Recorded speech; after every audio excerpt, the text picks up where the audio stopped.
আমরা বদিউল আলম মজুমদার ভাই কারেক্টলি বলেছে, আমরা তথ্য অধিকারকে একটা আন্দোলনে রূপান্তরিত করতে পারি নাই।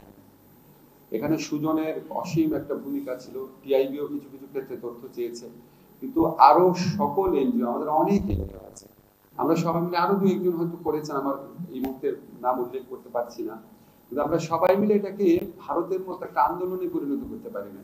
আমরা একটা আইন তৈরি করেছি, আমরা একটা ডিমান্ড সাইড কিছুটা তৈরি করেছি, কিন্তু সাপ্লাই অব্লিগেশনটা তৈরি করতে পারি না। সেখানে আমাদের অনেক কাজ করার স্কোপ রয়েছে। আমাদের দেশের মতো দেশে তথ্য অধিকার আন্দোলন তো পৃথিবীর অন্য যে কোনো দেশের চেয়ে বেশি বা সমমানের, কারণ এখানে তথ্যই সবচেয়ে বেশি একটা নিপীড়ন এবং নির্যাতনের জন্য তথ্য গোপন রাখাই একটা পরিচিত কৌশল হিসাবে ব্যবহার করা হয়, সবচেয়ে মোক্ষম কৌশল হিসাবে ব্যবহার করা হয়। সেই দিকটা আমাদেরকে ভাবতে হবে। আপনি যদি পার্শ্ববর্তী অনেক দেশের এক্সাম্পলও দেখেন, এখানে অনেক ইন্সপায়ারিং এক্সাম্পল আছে। আমাদের হয়তো মজুমদার ভাই যেটা বলে এরকম দুই একটা এক্সপিরিয়েন্স আছে, এক্সাম্পল আছে, আমাদের আরো অনেক বাড়াতে হবে। আরেকটা কথা হচ্ছে, এটা আমি আমার পার্সোনাল উপলব্ধি, আমি যখন সরকার বা রাষ্ট্র ব্যবস্থার সঙ্গে পড়াশোনা করি, আনার চেষ্টা করি, আমার কাছে মনে হয় কি প্রত্যেকটা রাষ্ট্রের ফান্ডামেন্টাল ইনস্টিটিউশন হচ্ছে তিনটা, যেটা আমরা ছোটবেলা থেকে পড়তাম: শাসন বিভাগ, আইন বিভাগ, বিচার বিভাগ। এই শাসন বিভাগ, আইন বিভাগ, বিচার বিভাগ যদি ঠিক না থাকে, তাহলে তথ্য কমিশন, মানবাধিকার কমিশন, এগুলিতে কিছু হয় না। আসলে আসল জায়গা, আমার যদি মাথা নষ্ট থাকে, আমার হাত কর্মক্ষম আছে, পা কর্মক্ষম আছে, কোনো লাভ নাই। তো এই জন্য আমি মনে করি কি, যারা তথ্য অধিকারের কথা বলেন তাদের একই সাথে যে কোনো আমলে সুষ্ঠু নির্বাচনের কথা বলতে হবে, গুমের বিরুদ্ধে কথা বলতে হবে, বিচার বহির্ভূত হত্যাকাণ্ডের বিরুদ্ধে কথা বলতে হবে, বিচার বিভাগের স্বাধীনতার কথা বলতে হবে। আপনারা জানেন কি অবস্থা নিয়ে গেছিল বিচার বিভাগকে। বিচার বিভাগকে একটা নির্যাতনের হাতিয়ারে পরিণত করেছিল, সংসদকে একটা নির্যাতনের, লুটপাটের, অন্যায় অবিচারের ফোরামে পরিণত করেছিল, শাসন বিভাগে একটা নিপীড়ক মেশিনে পরিণত করেছিল। এখন আমরা যদি এগুলি কন্টিনিউয়াসলি না বলতে থাকি, ধরেন একটা অত্যাচারী ফ্যাসিস্ট রেজিম থাকে আর তথ্য অধিকার নিয়ে আপনি কথা বলে কোনো মানে হয় না। তো এই জিনিসটা আমরা যেই সেক্টরেই থাকি না কেন, আমরা যেন কখনো ভুলে না যাই। আমাদের সবচেয়ে সোচ্চার ভাবে বলতে হবে জনগণের ভোটাধিকারের কথা, গণতন্ত্রের কথা, বিচার বিভাগের স্বাধীনতার কথা। তারপরে যারা মন্ত্রী আছেন, প্রধানমন্ত্রী আছেন, ওনার কথা। আমরা প্রধানমন্ত্রীর নাম উল্লেখ করতে পারতাম না, আমাদেরকে বলা হতো যে সব বলা যাবে, প্রধানমন্ত্রী নামে উল্লেখ করা যাবে না। আপনারা জানেন, আমরা ফেসবুকে ইউজ করতে কথা ইউজ করতে উগান্ডার উদাহরণ দিতাম, উগান্ডার শাসক বলতাম, বা নাম উচ্চারণ করা যায় না এমন একজন, এটা বলতাম। নাম উচ্চারণ করা যায় না এমন একজন বলতেও পরে মানুষ ভয় পেত যদি বুঝে ফেলে। এরকম একটা ভয়াবহ ভীতির পরিবেশ কেন সৃষ্টি হয়েছিল? আমরা সবাই কি কন্টিনিউয়াসলি, উনি যে কবেই একটা অত্যাচারী দানবে পরিণত হয়েছিল, এই প্রক্রিয়াগুলোকে আমরা সবাই কন্টিনিউয়াসলি প্রতিবাদ করেছিলাম? আমরা যারা নাগরিক সমাজে আছি, এনজিও সেক্টরে আছি, আমরা কি করেছিলাম? এটা আমি সব জায়গায় প্রশ্ন করি যে আমরা কিন্তু এই 15 বছরের কন্টিনিউয়াস আন্দোলনে, আমি নিজে আপনাকে বলতে পারি, আমি সিভিল সোসাইটিতে 10-12 জনের বেশি মানুষকে পাই নাই, অনেকে হাতে পায়ে ধরেও রাজি করাতে পারি না, অনেকে এখন মুক্ত পরিবেশে অনেক কিছু বলছেন, I welcome all of them. কিন্তু আমাদের মনে রাখতে হবে, দুঃশাসনের সময় সবচেয়ে বেশি কণ্ঠ সোচ্চার করতে হবে। মুক্ত সময় তো সবাই কথা বলতে পারে, কিন্তু অত চ্যালেঞ্জ না।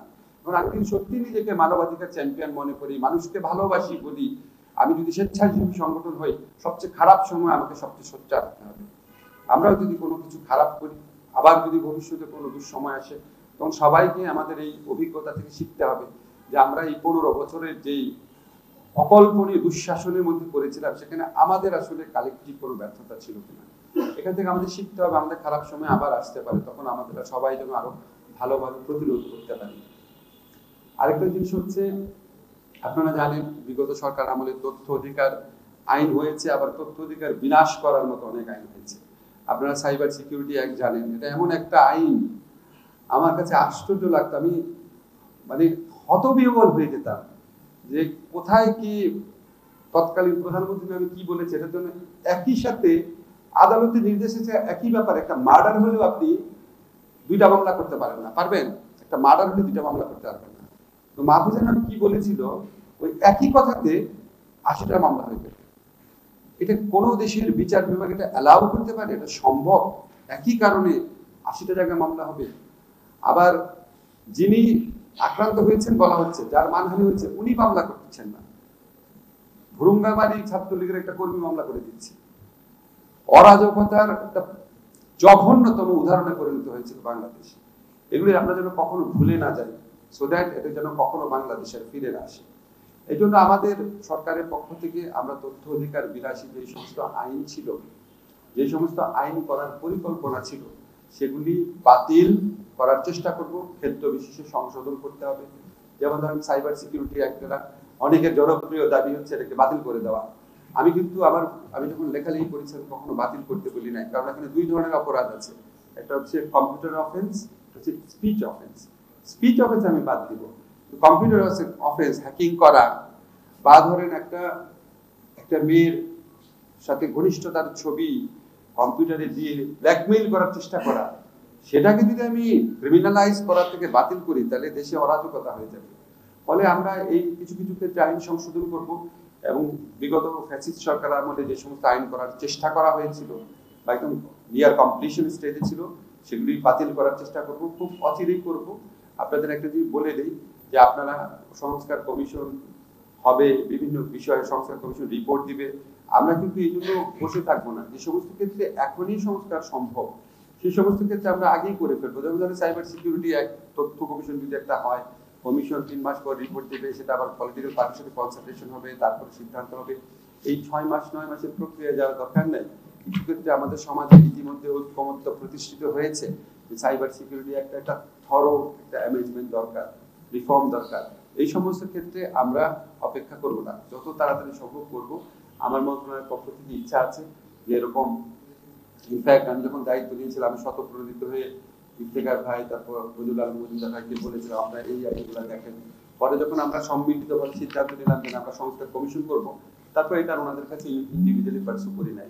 কিন্তু আমার মন্ত্রণালয়ে রিলেটেড যে সমস্ত বিষয় আছে, যেগুলি ব্যাপারে ইতিমধ্যে জাতীয় ঐক্যমত্য প্রতিষ্ঠিত হয়েছে বলে আমরা বিশ্বাস করি, সে সমস্ত ক্ষেত্রে সংস্কারের উদ্যোগ ইন্ডিভিজুয়ালি আমরা বিভিন্ন মিনিস্ট্রির পক্ষ থেকে অব্যাহত রাখবো। যেটা ইমিডিয়েটলি ডুয়েবল সেটা আমরা করে ফেলবো। আমরা সবাই মিলে চেষ্টা করব। ধরেন আমি এই সাইডে আছি, এখন সরকারে আছি, কিছুদিন পরে আমি সিভিল সোসাইটিতে চলে যাব। আবার যারা সিভিল সোসাইটি আছেন তারাও হয়তো কখনো সরকারের দায়িত্ব পালন করব। আমি বারবার যেটা মনে করি, আমাদের দায়িত্ব পজিশন চেঞ্জ হবে, কিন্তু আমাদের প্রত্যাশা, প্রত্যয় এবং আকাঙ্ক্ষা কখনোই পরিবর্তন হবে না।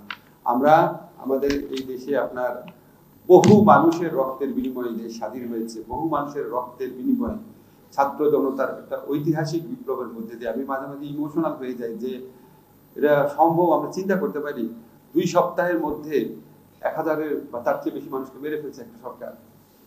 মানে আমি মাঝে মাঝে দেখি আমাদের নাগরিক ডিসকোর্সের মধ্যে আমরা আলোচনা করতাম আওয়ামী লীগ খারাপ, বিএনপিও খারাপ, সবাই তো খারাপ। আমাদের কোনো কোনো গুণীজন বলেন যে আমরা জ্বলন্ত নুন থেকে কি পুরো ফুটন্ত কড়াইয়ে পড়ছি। জাস্ট থিঙ্ক ওয়ান থিং, আমি এটা বারবার বলি, আবার বললাম, এরশাদ স্বৈরাচারী ছিল, 9 বছরে সে 30-40 জন মানুষকে মেরেছিল। 9 বছরে খুবই খারাপ, কোনোভাবেই সাপোর্টেবল না। আর শেখ হাসিনার সরকার 2 সপ্তাহে কমপক্ষে 1000 লোককে হত্যা করেছে, জাস্ট 2 সপ্তাহের মধ্যে, এবং আরো লোককে হত্যা করার জন্য প্রস্তুত ছিল।